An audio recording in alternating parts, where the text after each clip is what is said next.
Good morning. I'm Sam Seaborn. Nikolai Ivanovich. George Kozlovsky. Thanks for coming by. This should be quick.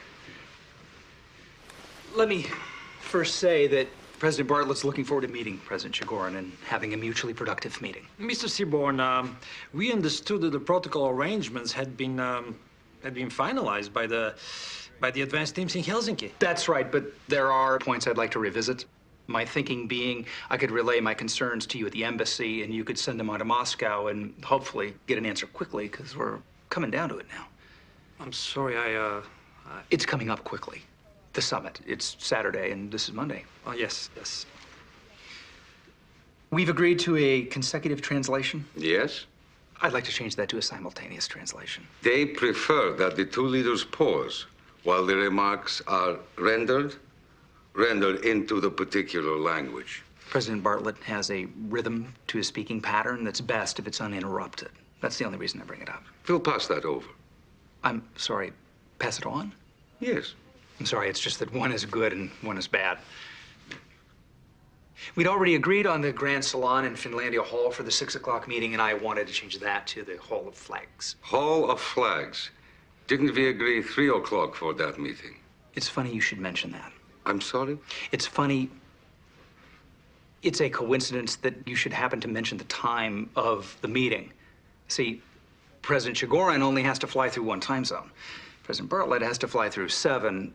Don't get me wrong, this president can do 3 shows a night, but there's no one in the Western Hemisphere who has a worse reaction to jet lag than he does. Any trip 8 hours or longer and someone gets fired at the end of it, and it's already been me 3 times. We'll pass it on. I think everyone in the White House staff would agree when I say that one's a deal breaker. All right, then. Was there anything else? Oh, yeah, we're just getting started. You guys hungry? No. Okay. The press conference can be moved to 9 o'clock. Thank you. And, excuse me. Thank you. And the venue can be moved to Hall of Mirrors. Flags. Yes, but we need something from you. Okay.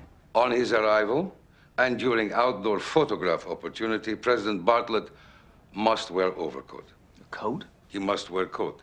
He must wear gloves, scarves, and earmuffs. Permissible but optional. Hang on, because President Chigorin wants to wear a coat and doesn't want to look like a wimp. Sam, it is freezing too cold in Reykjavik.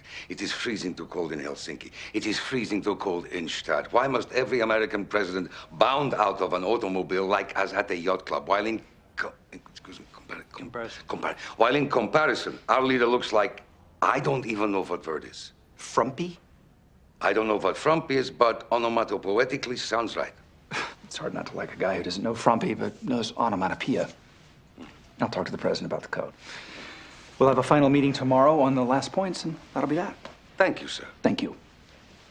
What is onomatopoetic? Sounds like. The Baltic herring industry was subject of recent trade agreement between Russians and Finns. However, we'll take off menu. Why? We were asked to. Mrs. Bartlett likes shrimp. That is the most ridiculous thing I've ever heard. Put whatever you want on the menu. Very well. And I would like to request that the press pool be allowed to take photographs of the Arctic Peoples exhibit. Also very well. And that, my good friends, is that. It was a pleasure doing business with you. We have one more. Name it. On the issue of the language in the joint statement. Well, I can't negotiate language in the statement. It's just a suggestion. The language has been worked out by state and commerce and defense. It's way Just beyond. here. Suggestions, Sam. Okay.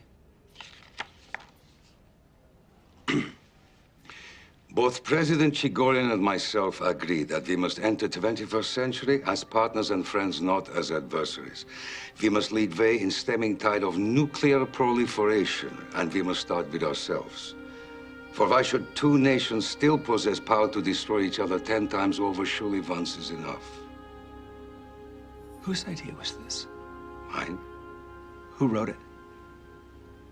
I did. You'll, pass it up? Yeah. That's good one, yes? Yes. Thank you.